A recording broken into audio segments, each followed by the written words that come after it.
Okay, hello everyone.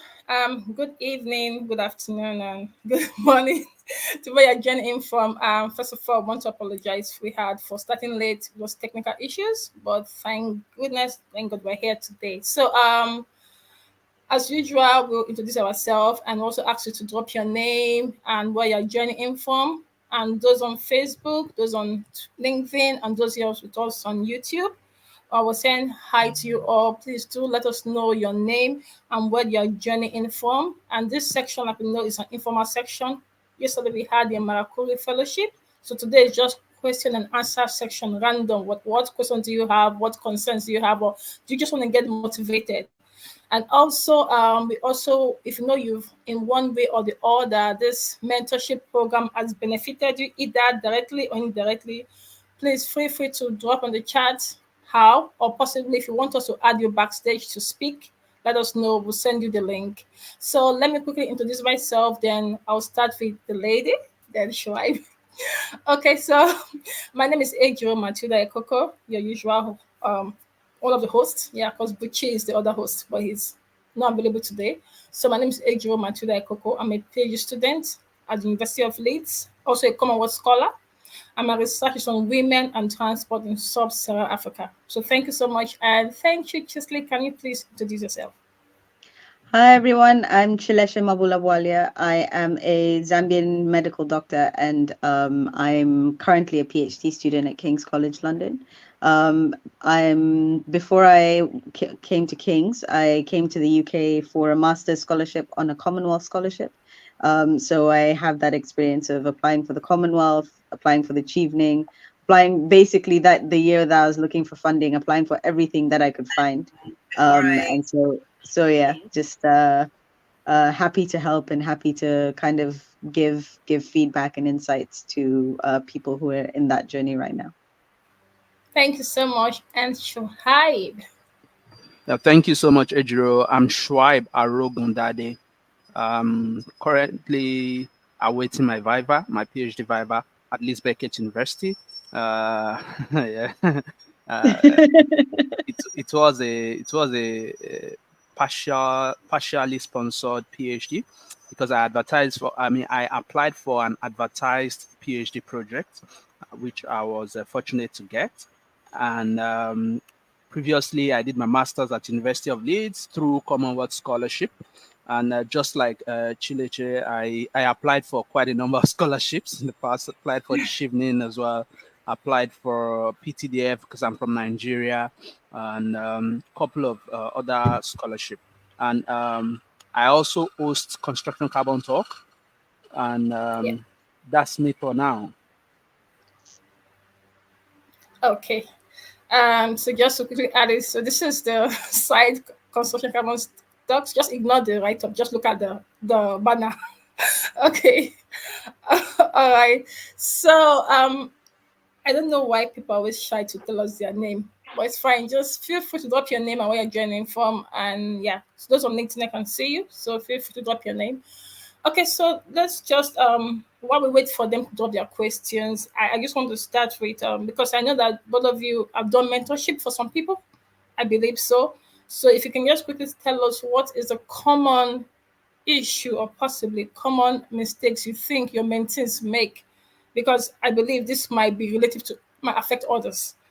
So we'll try to ask questions that can benefit as many people as possible. So maybe from your experience, or just I don't know, from your experience of mentorship, what do you think the problem is? Yeah. So anyone can Shuhaib, start. after you, go ahead. Okay. Okay. Shuhaib, go Well, ahead. thank you so much for the privilege, Chileche. In my opinion, I think I don't want to call it mistake. All Okay, right. fine. I think it's more of awareness. Okay, Okay, so great. when a mentee, so to say, approaches me in terms of wanting guidance on how to go about scholarship, responding to scholarship application questions, right? I think because of the fact that the mentee has not gone through that process before, okay, he or she is probably naive on how to put his or her thoughts together, okay, to ensure that he or she is nailing the point of what is being asked. So that's why I said is more of an awareness issue. And so what I try to do in the first instance is to give a template. After we must have had conversations around, why he or she wants to study the course, why he or she is applying for that particular scholarship opportunity, then I give a template. And I try not to take just anybody as mentee, because my focus is engineering. So if anybody I'm taking in, I try to align it to be engineering line. So I know that I can reasonably make a meaningful contribution, right, in that relationship.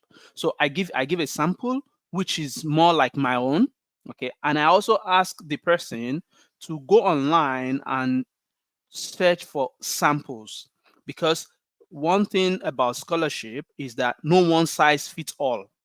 Okay, people have different approaches to responding to questions, scholarship application questions. And so I asked the person to also go online, try to get other samples, and then once the person has digested all of those, we can then begin to have conversations. Okay, and the conversation is going to be around, now that you've digested it, can you make a first attempt in responding to those questions, the application questions, and then we kick it off from there. So that's my own general, approach to such a relationship.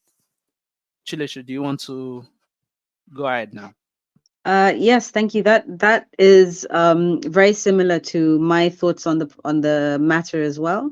That especially I think for students who were not trained in Western institutions, maybe American universities or British universities, those are the ones that I have a lot of experience with, but it may be still the same in, let's say, other European countries, for example, is that when they are looking for applicants, they're looking for a certain style of writing. They're looking for they want to know your qualities. And you may be a perfect candidate, but you have to know how to show them that you're a perfect candidate. And as Shuhaib said, many people don't know what is considered a perfect candidate from the standpoint of somebody who's selecting people for the next class. So it's things like, it may not be obvious to a student applying, especially somebody applying for the first time or somebody who doesn't have experience with this, that they want to know that if we give you a chance, you're going to finish. They get so many applications, so they don't want to give somebody a scholarship, and then 4 months in, they're like, no, this is too hard.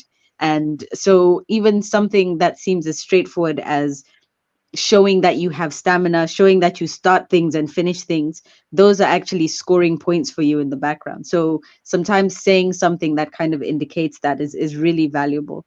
Also,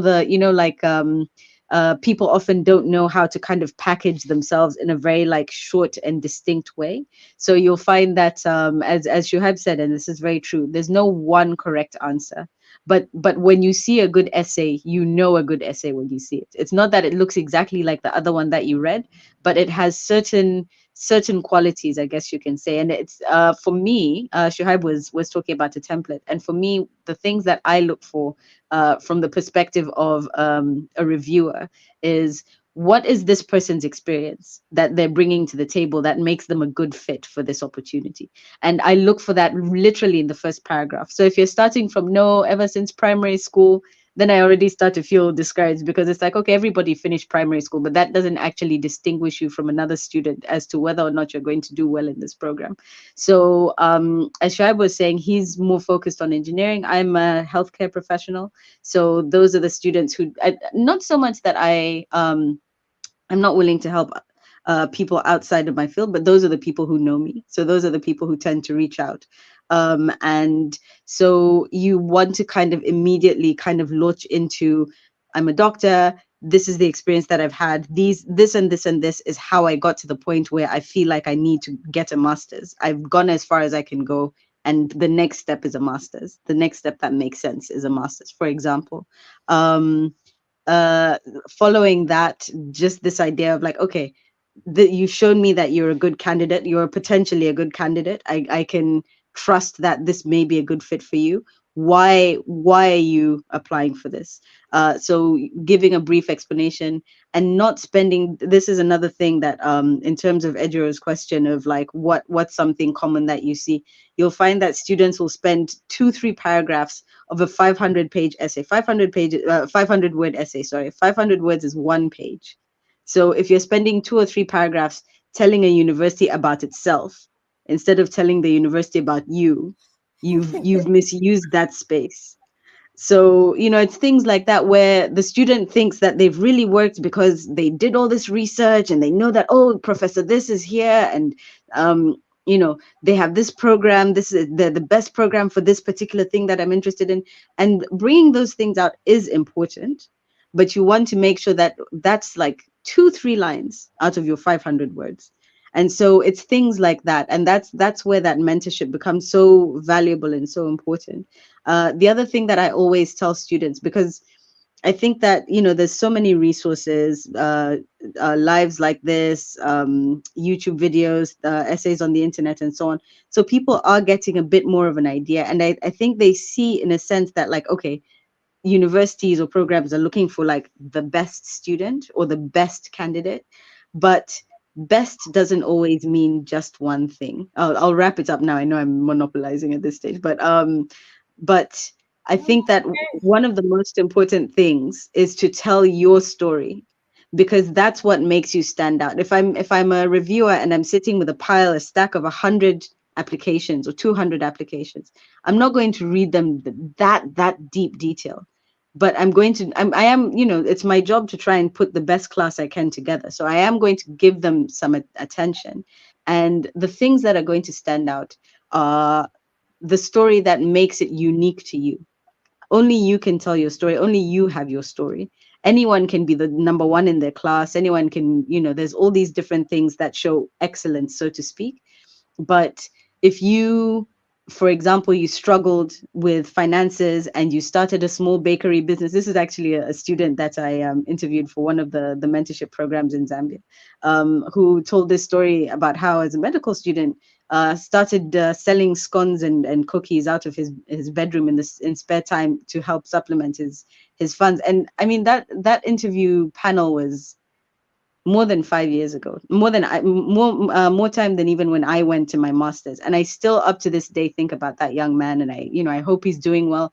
And that kind of chutzpah, that kind of determination and drive, it sticks out, it stands out. You don't have to now in your essay talk about how you sold scones if you didn't sell scones, but tell your story. And I think the last thing I'll say, the last kind of thing that a lot of students don't realize, is that things that may not seem like a big deal to you or may not seem relevant to academics can still demonstrate things about you, like your leadership, like your determination. So if you teach at your church's Sunday school, that actually can stand very well in your stead. That means that you're a participant in your community. That means that you're committed to empowering others with knowledge, with time. So you'll find that people will be, they'll be struggling to write, or they'll write 2 or 3 few things, but actually there's aspects of their lives where they're really, really shining and excelling, and you want that to come out. And I said that was the last thing, but the last thing, I think, again, as No worries at all. Go ahead. as an African child, I think a lot of my colleagues, even from one of the wonderful things about coming to the UK is how many people you meet from all over the world, and how you realize how common some of your experiences are. And it's hard. Well, I think this may be even more universal, but I think that definitely American students. I did my undergraduate degree before going to medical school in Zambia, before going to a master's in the UK. I did my undergraduate degree in the US, and there's generally speaking, a very different culture of being willing to put yourself forward, being willing to take a chance. Even if you're not sure, but you think you might know, then you try. Whereas, for me, the way I was raised, it's that you try when you're sure that you're at least on the right track. And what that often ends up looking like, if you're standing next to somebody who puts their hand up eight times out of 10, or 10 times out of 10 they put their hand up, and they only get the answer right 4 times, but you only put your hand up once because that's when you're sure of the answer, who's going to look like they know what they're doing? Even if they only got 40%, you only got 10%. Even if you knew every time they ask a question, when they tell the answer, actually you knew that, but you didn't try, you didn't put yourself forward. So the final lesson there is about uh being able to blow your own trumpet and being able to speak about yourself in a positive light and being able to put yourself forward even if you're not 100% sure. Being willing to kind of like put yourself forward, I think, is something that will really really help a lot of people, and a lot of people aren't willing to really speak of themselves in that way. So I guess one final tip is that if you find it difficult to talk about yourself, you can try talking as if you're talking about your friend, your classmate, that classmate that you know is so brilliant. Or you can ask a classmate to say, what do you think about me? What do you think of my strengths? What do you think of my top qualities? And take those things and start from there to help you construct your essays. There you go. Handing back the mic. No, this has been very insightful, and I think our speakers that have been, that I mean, our audience that have joined us since, they will really find it very useful. Yeah. Ejiro, if you don't mind, I would just like to add Please go on. one or Yes, two fine. things. Yeah, Conversation. I would like to buttress some of the things that Chileche has mentioned, and I Okay. will start from where you stopped in terms of putting yourself out there.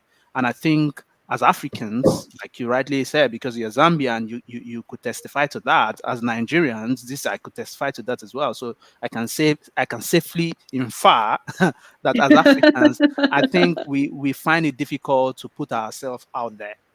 Okay, I see a lot of my friends as well, you know, some that are even better than me in terms of the sort of achievement that they have, but they are, whether it's shyness or whether it's there's something we call about, maybe you are too proud, we see it as maybe we are proud, it's pride. Okay, whereas when you go to the West, when you discover that it's not pride, it's just a case of you understanding that nobody is going to sell you more than yourself.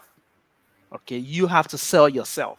So that's what we mean when we say put yourself out there. So it's not pride, it is a case of you selling yourself, telling people the kind of things you've done, the kind of things you can do. Okay, and that's how opportunities will gravitate towards you. That's one. Number two is, packaging yourself.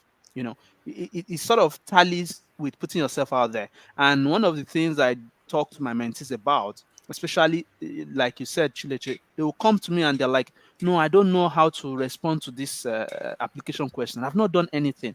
And I tell them that, think about your life all round. Okay. Have you been to, if you're a Christian or a Muslim, like Chileche mentioned, if you've taught in Sunday school before, if you're a Muslim, do you teach people, Arabic? Okay. Do you volunteer at the local masjid, in terms of putting together programs? Okay. Do you volunteer to maybe clean the mosque or clean the church? Okay, all of those things, okay, are activities that you can put together because it demonstrates your willingness, to contribute to the society without being told or without being prompted. Okay, these are some of the things that really make reviewer panel tick. Okay, so I don't overflog that. So that's that on, thinking all through your life, everything you've done. Even if it's at work, you might think that, oh, the work I'm doing is not related to the program I'm applying for. But at work, have you joined a group at your workplace, maybe to organize an event, maybe football event or whatever? Okay, these are, just think about everything you've done in your life. Okay, and lastly, to add to it, knowing that you will finish the program, and that really that brought back some memories. I can remember that in 2017, okay, I applied for a PhD program at University of Strathclyde. I can't forget. And I got to the interview stage. Then I had not done my master's, but because I finished the first class, I know I could get a PhD directly in the UK. And I got to the interview stage for that PhD opportunity. My PhD interview was going really well, and then we got to a point whereby my prospective supervisor then asked that, she looked at my CV, and then she saw that I've used 10 months in this organization, 7 months in that organization, um, 3 months in that organization, that she's not sure if I'll be able to finish the PhD program, that it seems that I cannot dedicate a block of time, in doing one thing.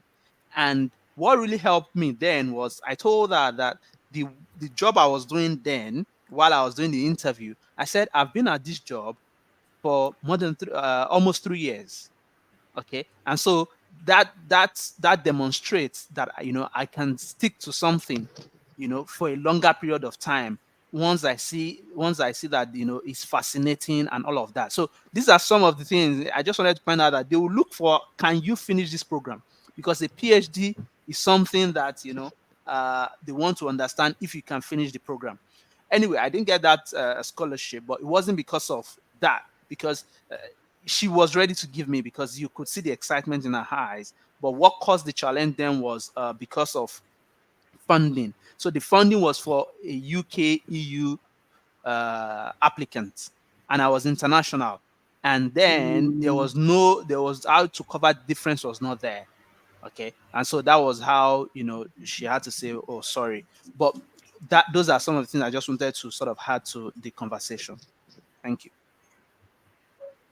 Excellent. Okay, thank you so much. That's been very, very educative. I just hope myself is not frozen because my network. We can Anyway, hear No, so you. I you're want to okay. We say can hear you. oh, perfect. So thank you to we have, if I don't know why the LinkedIn chat can't pop up on the stream yet, but it's fine. So if Aluwa from Middlesbrough, UK, thank you for joining in. And to others, I can see people on LinkedIn, but I don't know why they're not saying hi, but it's okay. So please do well to just say hi to us. Just your name or possibly where you're joining from, so we can know that we are not alone, though we know we're not alone. But okay. So my next question is so this while we wait for them to pop in their question, this question is based on the mentorship I've done so far, because some people want someone to do the application for them. They just want that. So my question is, don't you think, please feel free to have a different opinion, okay? But don't you think doing the application yourself will prepare you for the school process itself? Did you get that? You said, don't you Did you think get my doing the question? application yourself can do what? No, I think we're losing Ejiro. Chileche, did you get the question? She said that don't you think that doing the Prepare you for application prepares you for the school process, for the Oh, I master's see what you mean. I see what you mean. or the yeah, PhD? Yeah. for Oh, it. okay. Yeah. Okay. So if you have a, can I hear your thoughts on that? Maybe that will help. Chileche, do you want to go? Sure, yeah. I definitely for me somebody wanting me to write their application for them is a big red flag. For me personally. I think others may have different thoughts, but for me, um as I said, and I really, really believe in this, that the core of a good application is you and your story. I can't tell your story better than you can. That's one. And then two, as many of you will know, it's such a rigorous, demanding program, whether a master's or a PhD, especially in the UK. You know, in the US, those same masters, that same masters that you get, the equivalent masters, is done over 18 months or 2 years. They force feed you that same amount of knowledge in basically nine and a half months in the UK. And so yes, for me that would be the first indication that, like, okay, this person may not be in the headspace as yet. I recognize that there's different reasons that people do that. They want to do well, they're scared that they might not have the ability to write in the way that's expected and so on. But it's not, it's not magic. There's no miracle in, well, I mean, I suppose there's a stroke of luck and so on, but in terms of the structure and the strategies of telling that story and answering the question, that's very much something that you can decipher and something that you can learn and deliver and do. So I think it's really about kind of helping people work through that intimidation, work through that feeling of like, I can't do this. Because definitely, if you've managed to get through a decent bachelor's program, and for some people even a master's program in your home country, definitely you can write such an application. Shuhaib. Well, I agree with you. To me, it's a no-no anyway. I can never do that for someone. I can never advise anyone to do that, because I believe that if you want a scholarship, you should be willing to put in the work. Okay. And if you put in the work, now you can seek for guidance. That I'm happy to always do. But in terms of you not wanting to do the work yourself, like Chileche said, it's a no-no, it's a red flag. What would you go and do when you eventually get the scholarship? It's going to show. And well, some people might put up the argument that no, I mean, I'm good, academically. I'm just not good in terms of putting together a winning scholarship essay. However, they marry each other, because if you're schooling in the UK, for instance, and you need to write essays, okay, and you said you are not good, putting together scholarship essays, how would you cope when it comes to you answering questions that you need to write essays on? All right. So this is how I think that it's sort of marry each other. So it's just a no no for me. It's yeah. I think that, and I think people should not have that thoughts at the back of their mind. Now, maybe there are some people that do that as a service. Well, that is another ball game entirely. That's another conversation.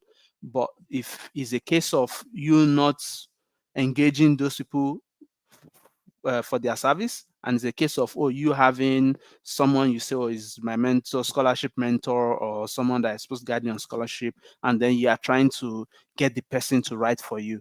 No, I don't think that's a good way to utilize that relationship.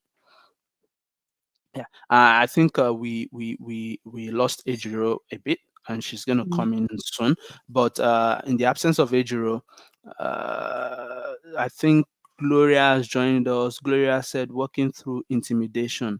Oh, amazing! Oh, okay. Gloria is taking notes. Okay, awesome. I think one of the things we can also discuss around Chileche is in terms of, in the first instance, this issue of having someone you call a mentor. Okay. When it comes to scholarships, what do you think, when people say, oh no, so that person is my mentor? Because I think the word mentor is huge. And I think when it comes to guiding you through scholarship, I tend not to use the word mentorship for it. I like to use probably a guide, someone that is guiding me, like my guardian, my scholarship guardian. So what are your thoughts? Maybe it's just me overthinking things. Well, I mean, I think I definitely agree that there are variations to the relationship. And I agree that it depends, like you said, if this is somebody who you um are meeting with very frequently, and really kind of having an active hand, that's where the mentorship comes in. I see. For sometimes somebody may just I still kind of think that it can count as mentorship, maybe to a lesser extent. If somebody comes and says, oh, I've written this, would you mind having a look? Because they are relying on that expertise, that experience that you have, to be able to kind of steer them in one or the other direction, and to be able to kind of help them know if they're moving in the right direction, or how they can adjust themselves. And I mean, I get the impression, me and Shuhaib are meeting for the first time today, but I get the impression that probably it's just that you've given this gift so often that maybe the magnitude doesn't feel as big to you anymore. But I mean, this is it's life changing. It's life, and really and truly, I mean, it's something. There's a phrase, the hidden curriculum. So when you open a textbook, or when you go to a university's website, they will have the information that's available to you there. That's very obvious. But then there's often things that you can't know any other way than by essentially by somebody telling you. So someone who has that knowledge or that experience is able to say, oh, um, when you apply to this place, make sure that you mention this and this and this. Or like, oh, for example, applying to a program is not just about your essays, right? They want, that's why they ask you for different things. They ask, sometimes they'll ask for transcripts, others don't care so much about transcripts. They ask you also for letters of recommendation, 2 letters, 3 letters. And what that's aiming for is, it's not just to see your stamina, but to try and see a whole picture of you. Of course, if you do an application right, you're going to speak highly of yourself. But they want to know if you have trustworthy people who also agree and who can vouch on their own name, on their own reputation, and the reputation of their institution. That's why a letter of rec needs to be signed and on letterhead, ideally. I think in some cases that's not so important. But what that's doing is, it's me as a respected, trustworthy person being able to say, yes, if you select this person, I can agree that the things that they've said about themselves are true, and these are examples. And one of the things that one of my supervisors at the London School said was, he would find it very frustrating that sometimes somebody would get a letter of recommendation, maybe from like the CEO of BP. This is for like a health masters, but maybe your uncle's the CEO of BP, or your uncle's drinking buddy or something, or somebody once sent from some a letter from the Minister of Health, or a letter from the president of the country. But it's not that the letter is not saying anything about the candidate's suitability for the opportunity they're applying for.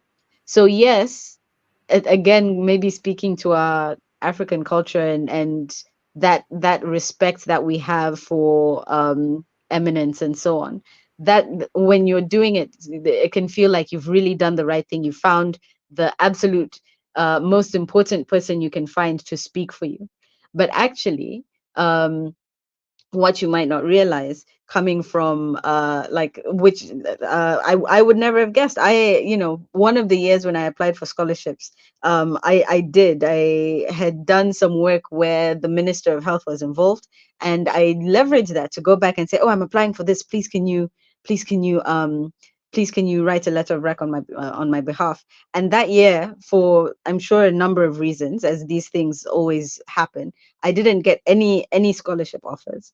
And then the following year, I just used somebody who I had worked with on my research fellowship. And I think, again, there's a number of different factors. I had more experience and so on. But one of the things that I think people don't always realize is that just generally speaking, as I said, there's a hidden curriculum of lots of different things that people may not realize unless they have somebody to tell them or somebody to guide them. So to tie that back, Shihab, to your original question about what is a mentor, and can you say that this kind of like scholarship guidance is mentorship? I think that you can. I think that the knowledge that you've accumulated and amassed over the course of applying and receiving and working through these institutions and these systems is a really, really valuable gift of mentorship, even if it's just one visit, a 15-minute conversation, or 2-3 reviews of an essay. I think that still applies and counts, in my view. Yeah.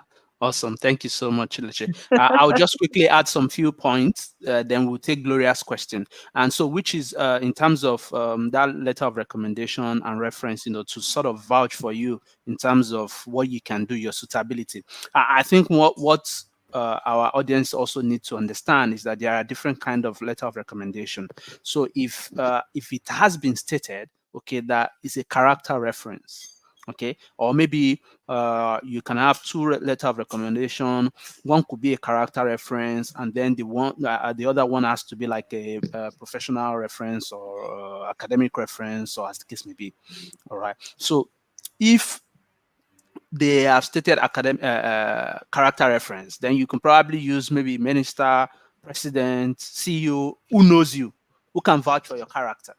Okay. However, if it is an academic reference or if it's like a professional reference, you need to use someone that you've worked with.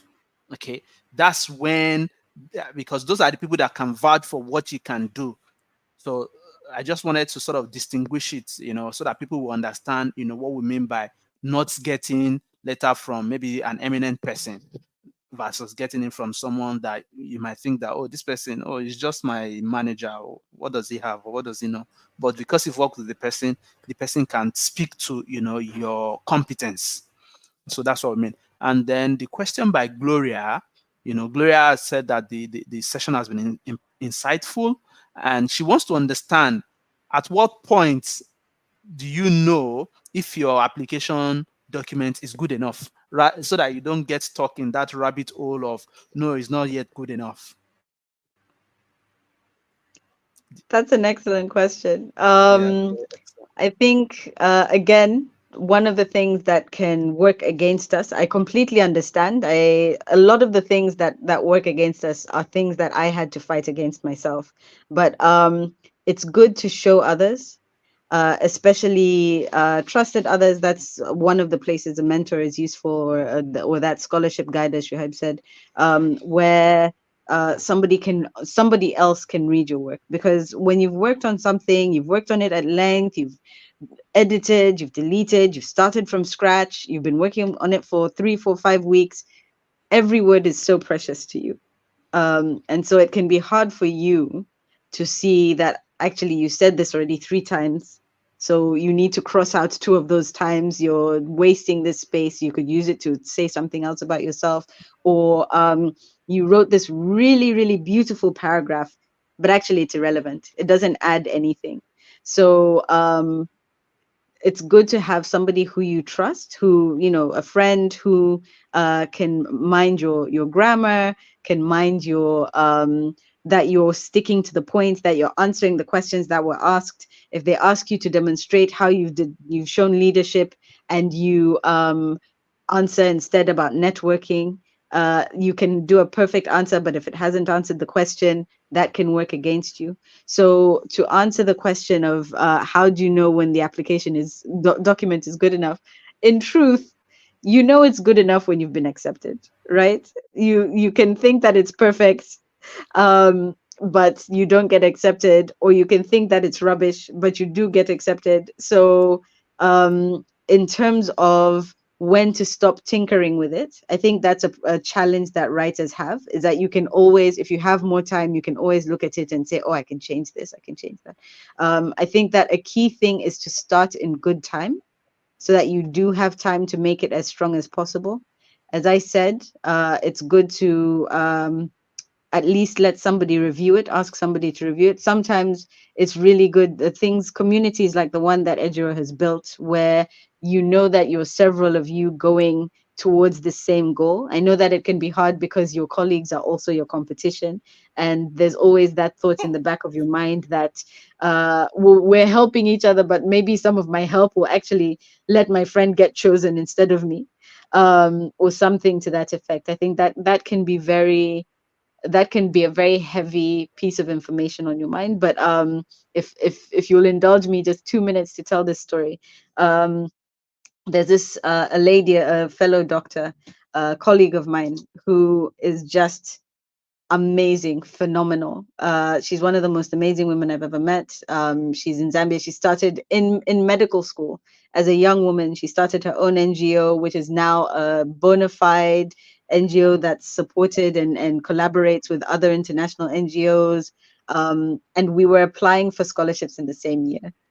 And we were talking, we kind of were aware that we were applying, but in the back of my mind, I was like, okay, so these people are going to find their one reproductive health doctor, and of course she's perfect, she's so good, look at all these things that she's done.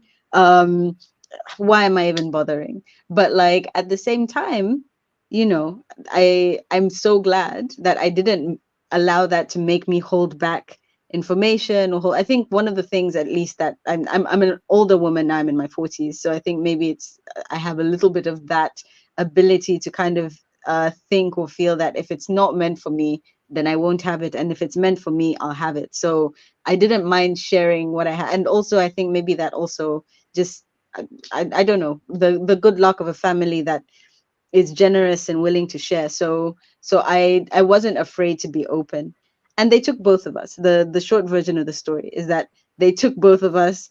And it turned out when we were both in the UK, we both ended up going to the same school, actually, in different programs. But we had a conversation about it, and it turns out that she was having those exact same thoughts, that, oh God, they're going to see this one, she's a reproductive, they just need one, so they'll tick that box.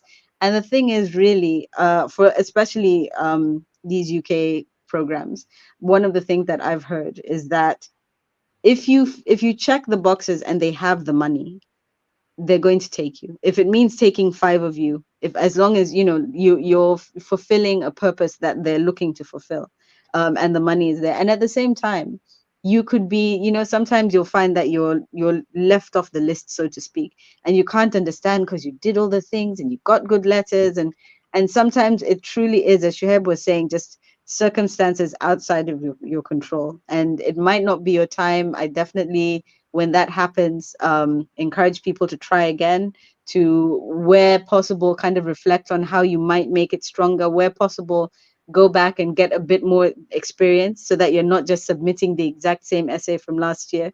You have a few things to add. But yeah, it took me 3 years of applying and trying before I finally went on a master's on scholarship. And so a dream deferred is not a dream denied, I think, is my summary statement for that. I'll hand it back to you guys. That's very apt. That's very apt, Chileche. Thank you so much. I'll just add just few to that. That last quote, that you said, a dream deferred is not a dream denied. It's very hard, because it took me 9 years before I got my first scholarship. Out of those 9 years, I applied for 6 years or 7 years. So I think it was just 2 or 3 years in between that I did not apply. Okay.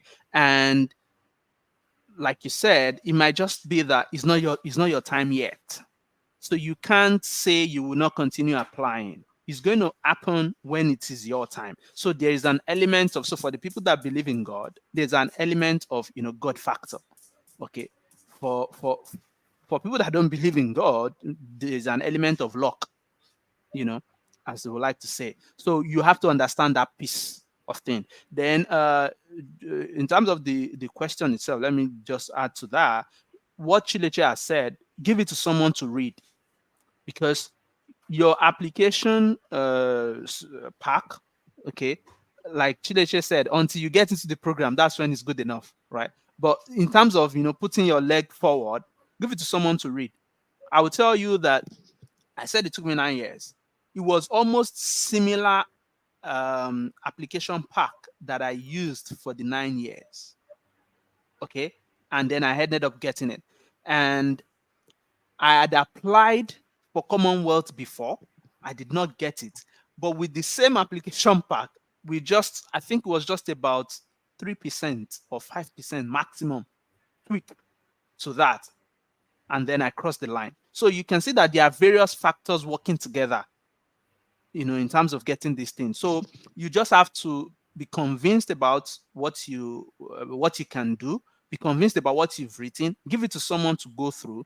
The person can help you, sort of weed out those irrelevant lines, or, those tautology that you must have inevitably passed across. So I think I'll leave it there, because Gloria has asked another question.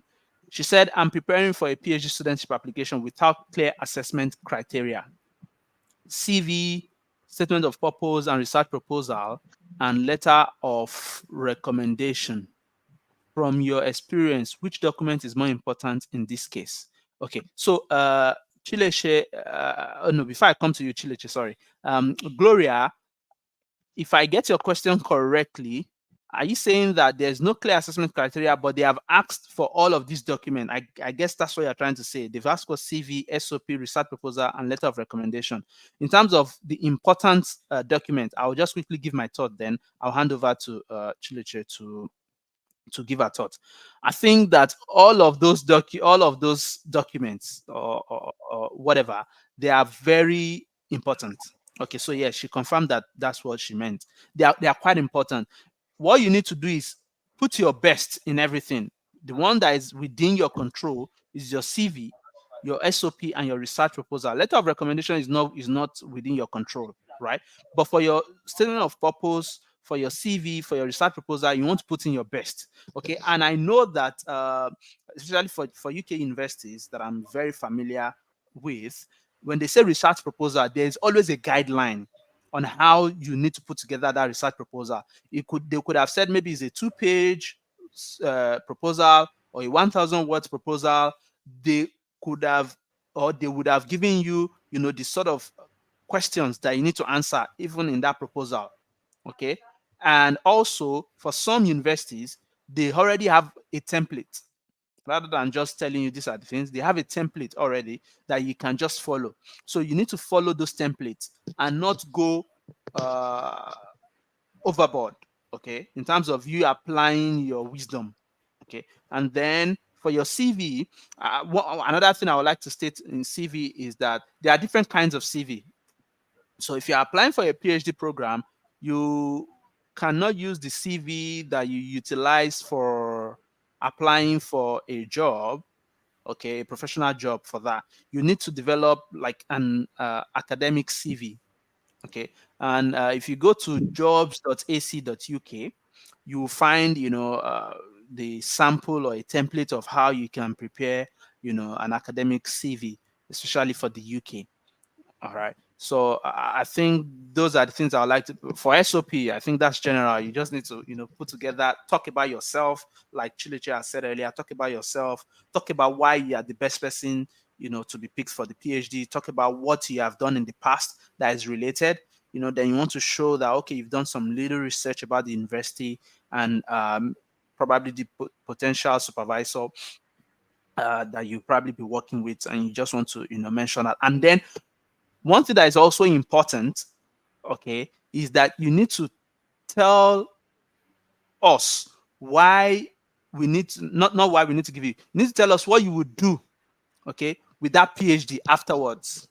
Okay, one of the things I find is that people don't write what is next for them after the PhD, and I think that this is important because from my interaction, okay, with professors and some of these top guys, they tend to want to understand what you will use the PhD to do afterwards.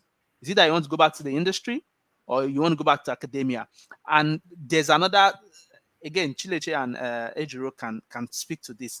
But what I've come to understand is that even though when you finish, you could go to the industry, but I think there is a bias for wanting people to stay within academia, even though there might not be a lot of opening at the end of the day when you finish your PhD. But if you've made it clear that, oh, I'm going to be going to the industry, there might be some, I mean, again, there are so many factors that comes into play when they are picking, but it might work against you a little bit, rather than you saying that, see, when I finish, probably continue with postdoc, or you want to become a professor at the end of the day or something. You understand? So all of this has to be thought through, okay, before submitting your application. So Chileche, let me hand over the mic to you. Thank you. I think that in terms of directly answering Gloria's question, Shahab, you covered all of the points. I want to add one additional point. which is not quite. So Gloria asked, what's the most important document? And I agree with you that all of those documents are important, and that you should think of them each as doing different work. So CV can bring out certain aspects. Try to make sure that your statement of purpose brings out especially some aspects that may be hidden in the CV. So you might say that you worked at this job for 2 years, but it doesn't give you an opportunity to show, as Shuhaib was saying earlier, how you were maybe, like, again, these things may not seem like they are relevant, but they really do matter. Like if you were the person at work who used to be the one who would fundraise, who would collect the funds when there's a funeral, that shows your leadership, that shows your participation. And obviously that's not something you're going to put on your CV, but that can come out on your statement of purpose as ways that you were a team player.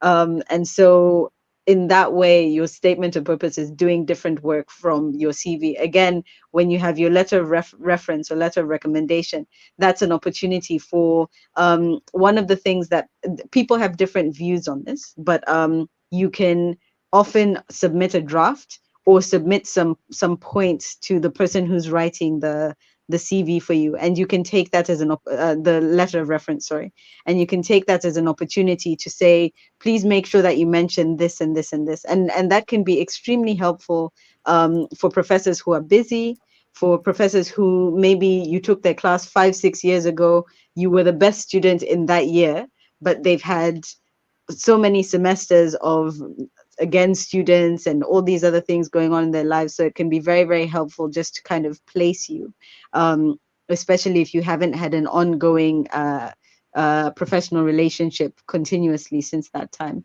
But so in addition to those things, I think one of the most important things in my personal view is try and establish relationships with this potential supervisors.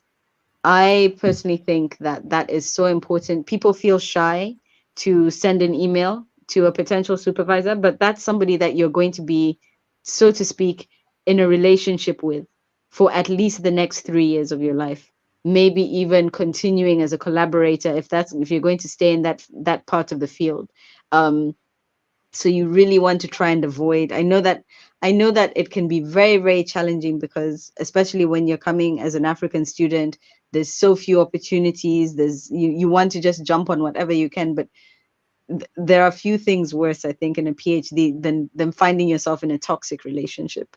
And so being able to find a supervisor who's a good fit is a really, really important aspect of that work. That's the person who's going to fight for you in rooms even when you're not there. That's the person who has to show to the institution that there is money for you to finish. So as Shuhaib said, you might get a scholarship, but the school will want to know not only how the school fees are being paid, but how's that person going to eat? How's that person going to pay their rent? So they're not that actually sometimes you'll be a perfect candidate, but there's no money for you. There's no money to give you a stipend, and there's no demonstration that you will cover your own fees, and that's why you're rejected, not on your academic merit. And so, like for example, the person who is my supervisor currently fought for me for 2 years, looking for different funding streams. We apply for this doesn't work out. We apply for that one's not available. We apply for this one. Oh, actually, you don't qualify for that one. You didn't get a credit at master's level. Until finally, so right now I'm attending King's on a what's called a funding waiver. So essentially, it's if the faculty, and it's not given to me, it's given to my supervisor, and so your supervisor has to go to the school and say, I have this, I hate saying this about myself, but she had to go and say, I have this brilliant student, and if we don't find a way to bring her with fund, if we don't cover her funding, then she won't come. And that can either mean, oh, she'll go somewhere else. She'll go, if she won't come to King's, she'll go to Oxford. She'll go to, I wasn't going to Oxford or Cambridge, but she'll go somewhere else. We'll lose her to another institution, or we will lose out on a really valuable candidate. And And you can say that to the school, but the school doesn't know you.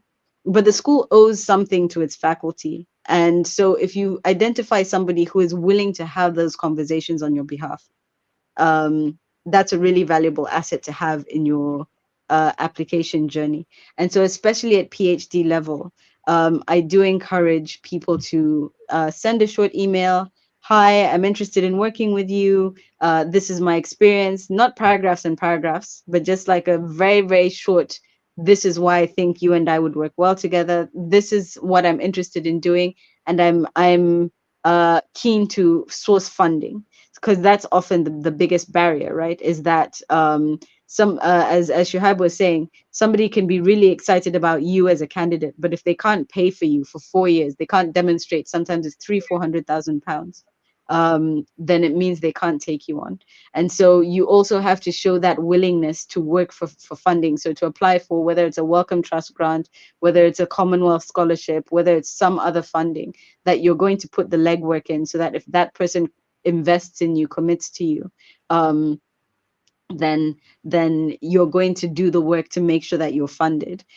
Sometimes, as Shuhaib said, the PhD is like a job. They need somebody to do a certain amount of work, and they have the funding available to hire somebody for that, and then you're getting your PhD as part of that process. But it's good to, a lot of these things are built on relationships. And so it's good to try and establish those relationships. And don't be shy about sending emails, and don't take it personally if you don't hear back. And don't take it personally if you hear back a rude response. That's also a gift, because the worst thing you could do is get in somewhere where somebody is going to be responding to you rudely when they're actually supposed to be nurturing you and building your confidence and your academic experience and knowledge. So take everything that happens as a gift. It can be a long journey and difficult, but I do think that it's really important to try and introduce yourself and establish relationships with your potential supervisors. So that's my additional contribution to Gloria's question. That's really awesome, because we seem to have the same story. You know, my PhD, my PhD was, afterwards I got to understand that my my now supervisor, it was two things that two PhD that was advertised. So I applied for just one. Okay, then my other colleague is finished now because he started before me, and then he applied for the same one, and then my supervisor, who was our supervisor, had to tell him that can he apply for the other one, because he seems to have seen, a candidate, a really strong candidate that he feels can do that other one better, and then that's how we both end up. It was later on, we were having conversation, myself and him, Wow. not the supervisor that told me, myself and the guy, that he then told me that. So, establishing that relationship, they need to understand that you can really do, this thing, and it happens in different ways, right? But all the best, man. So we have two questions which we will take, and then we'll wrap up the session. And so one of the question is from Muleba, is from Zambia, and this is to you, Chileche. He wants to understand when you think Commonwealth can respond back, because his potential supervisor is saying that you would need to apply for CAS soon. So, do you have like a timeline that you think Commonwealth can respond Oh to? man. So I got a Commonwealth at master's level, and they Wow. responded. I didn't hear anything at all, at least with the Chevening. So the year that I applied, I actually got both a Commonwealth and a Chevening scholarship offer, and ended up going with the Commonwealth for personal reasons. I was hoping to get a PhD right away without leaving the UK, which did not work out. But anyway, um, but the Chevening is nice and not nice, in the sense that every so often you'll get, we used to call them love letters. So whether the news is good or bad, you get these love letters from Chevening. They either regret to inform you about something, or they're pleased to inform you about something. And so, which is all to say that over the course, from the time that you submit in November until about February, when they start sending out interview invitations, you're hearing back from them. um, Commonwealth applied about the same time, went back for interview, and they didn't say anything until April. They didn't say anything for the longest time. In terms of your supervisor, I think just try and keep them at bay. You will have time to get the CAS. I think it for certain categories, and I think this academic one on scholarship is one of them. It doesn't take so long. It may take about 3-4 weeks. So even if you hear in like as late as say May, June, you should still, if you're aiming for a September start, you should have enough time. But I think that they usually get back to you around April or so. So yeah, we still got a couple of months of waiting, I'm afraid. Ejiro, do you want to weigh in on that? Because I mean, I know that you got scholarship for Commonwealth for PhD. Yeah. So I think during my time, I think it's asking for Commonwealth General, right? Not the shared, because I don't know much No, about this it. is for PhD. It's PhD. Yeah, PhD yeah. So I think scholarship. we got mine around that April also. While some people got their own May. So it's the PhD is not, it's kind of between that April May. So that is what I know. During my time, I don't know what happened last year, but I guess it's around the same time also.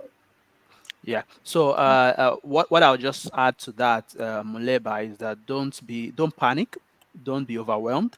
All you need to just understand, or what you need to tell your supervisor, is that I'm sure your supervisor will already know that you're applying for a PhD scholarship, right? And from Commonwealth, and you just need to let him know that Commonwealth is yet to respond, but that from experience of people that you've spoken to, they will respond around April, May.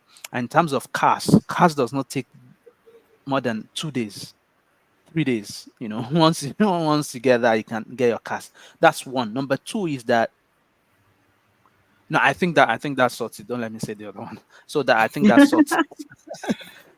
Then the next question is from Gloria, and I think this is what we will use to sort of wrap up the conversation. Gloria, she has asked two questions actually, Yeah. but if we can't get to both, we would answer one. In here, she's saying that in stating research interest, she's struggling with blending, research interest with the research area she's applying for.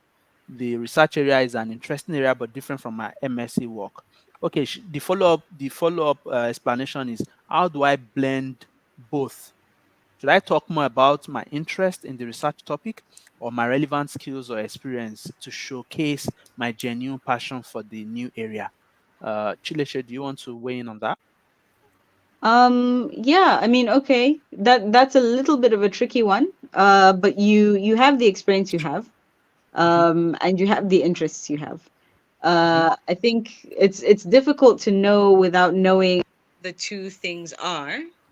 As without knowing what's the research area that you worked in, what are your research interests that you're trying to go into, to know how different they are. If you did a health master's and now you want to go into linguistics, that'll have a very different kind of approach. I think it's not impossible, but it would have a very different approach to if you were doing a master's in tropical medicine and now you want to go into health informatics. So I think the two short things I would say are try and find the common threads, and then the second is I think it's a good idea again to see if you can talk to, if not a potential supervisor, maybe another person that I do think the best person to talk to is a potential supervisor, but another person to consider is who is your master's tutor or who is your master's supervisor, because that's somebody that you already have an established relationship with, and they will have insights on, okay, these are the connections between where you're coming from and where you're going. In a PhD, they are strong believers in what are called transferable skills, which is you might not be doing the same thing that you were doing before, but something about what you were doing before is very relevant to what you'll be doing in the future. So I would say focus on that. Focus on how you can apply what you were doing before to what you want to learn, and how you'll be filling the gaps between where you are and where you want to be using the PhD. But I think that that's where mentorship and guidance from either a master supervisor, a potential PhD supervisor, or some other authority in the direction that you're going would be very valuable. Go ahead, Shahid. Thank you so much, Leche. And I think you've said it all. What I'll just add to that is that so my background, okay, even though I had did the civil engineering in my undergrad, uh, in my masters I did environmental engineering and project management. My PhD I'm doing civil and environmental engineering. However, most of my experience, and indeed my master's dissertation was on bioremediation. Okay. However, I'm doing a PhD now in construction carbon reduction, right? How was I able to convince my now supervisor that I could do the PhD? Okay. It is a case of, in my proposal, first of all, the proposal has to be focused on the research that you want to do, the PhD research you want to do. There's nothing, no two ways around that. Okay. So I demonstrated in that proposal that I understand the topic that I'm going to be working on. Okay. By virtue of, some literature review, what do you call it? Methodology, proposed methodology, and all of that. Now, in my statement of purpose, just like Chileche said, there are some things you would have done that can be on your CV, which you put in your statement of purpose. So, in my statement of purpose, what I did was I wrote about those things I've done in the past, which was majorly on waste management. My career, I had not even worked in a construction site other than for 6 months. Okay, and that was before I even graduated from my undergrad. But I've worked in the waste management sector all my life, right? But what I did was I extracted the qualities that is required for a PhD program while working in another sector or another field. That's what is important. I extracted those and I then marry it with some of the things I did in my master's program, which is environmental engineering, right? Because I was doing something like advanced wastewater treatment, doing something around microbiology, and all of that. What I did was I then spoke about a candid example. I spoke about the fact that there was a model for I did a course on water sanitation, something like that, right? That worked on a model. I said we worked on this model, okay, and then during working on that model, what the model taught me, okay, and the skills I gained from working on that model. Those are some of the things I wrote in my SOP. Okay, and you see that there are two different things, but is can you so what PhD is about is transfer of skills and experience. Can you transfer those skills that you have to complete your PhD? That's what is important. Okay, it's not about, oh, this is the research area I've worked on, this is another research area that they don't tally, or how can I blend it? No, no, no. If you can blend it, fine. If you can't blend it, just draw inferences and then you'll be good to go. I think that answers your question. We hope. If not, if you need more insight, then I think maybe Ejiro can quickly talk about there are some groups that is available, right? Ejiro, am I correct? There are Yeah, some yeah, groups yeah. that are available that people can join. So maybe you want to talk about that, and then we can use that to wrap up the conversation. Thank you. Okay. Thank you. First of Yeah. all, I want to say thanks to Shoaib for stepping. Oh, she said you want to say something? No, no. Oh, great. So thank you for Shoaib for stepping up the last minute because my network just did something great. So thank you. I really appreciate for being spontaneous. Thank you. And You're thank you welcome. to Chispe too for your very enlightening discussion. Oh, Ejire has hanged again. But she has to do this because I don't know those groups. Yeah. Uh-oh. Sorry, everyone. We're just, if you'll bear with us, I know we've gone over 1 hour, All but right. we're hoping that Ejiro will be able to rejoin so that she can share the links for the various scholarship groups. If we can't get her back, Ejiro, are you back? Ejiro? Ejiro. I can see your Ejiro seems to be moving, but if we I can't think get you her, just go on without me. Today, No, can no, you no. hear me? We need you for this part. So Ejiro, please just put the links in the show notes for how people can join the groups. There's some different WhatsApp groups, and I think maybe some other forums have groups. And I think one of the things for me certainly that helped a lot was having community, people who are Mhm, also trying for the same dream that you're trying for.